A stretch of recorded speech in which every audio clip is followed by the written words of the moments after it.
RTV NOF Zomerradio. Iedereen vindt wel in bijzonder genoeg om een blomke te gaan. Dat geldt ook voor Irma. Irma, goeiemiddag. Ja, goeiemiddag. Nou had u zeg zo'n hele mooie mail stuurt. Ja. Waar kreeg voor wat tijd betreft deze week het blomke van Zomerradio?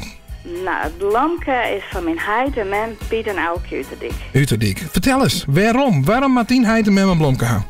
Nou, ze had een hele moeilijke tijd achter de rug. Gewoon prutte ding mij maken.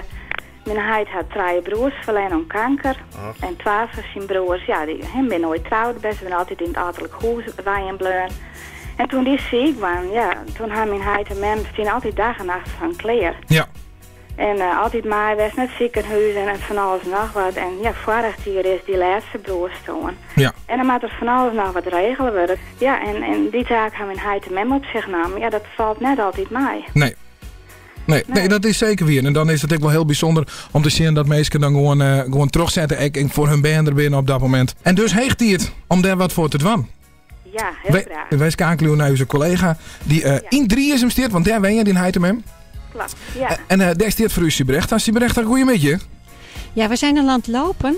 Het tuinhekje staat al open. Oh, dat is welkom. Ja, dat is welkom. Dus we zijn zeer welkom. 2 strooien kippen in de tuin. Nou, die kunnen in ieder geval laten die de bloemen met rust. Ja. Oké, hier is het belmoment. Nou. Ja. Mannen.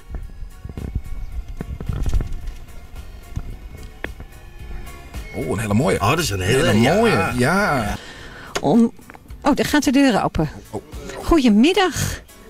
Wij zijn van RTV Noordoost-Friesland. Van de Zomerradio. Vertel. Nou, ik kom u bloemen brengen. Ja. Want deze bloemen zijn van RTV Noordoost-Friesland, de Zomerradio. Namens uw dochter Irma. Door alles wat er is gebeurd. Dankjewel, hartstikke fijn. Heel mooi. Heel mooi, dankjewel. En waar hebben wij eraan te danken? Nou, dat is voor alles dat er is gebeurd. En dat is niet makkelijk geweest voor u. Oké. Ja, ik geloof direct dat dat haar verhaal is. Ja. Wilt u nog iets tegen uw dochter zeggen? Want die hangt in de studio aan de telefoon. Oké. Hartstikke bedankt, Irma. Dit hier we net dacht. Oké? Ja, helemaal heel hartelijk bedankt. Geweldig. Nou. Ik ben echt weer een idee van die, hè? Geweldig. Bedankt. RTV NOF Zomerradio. Zomerradio.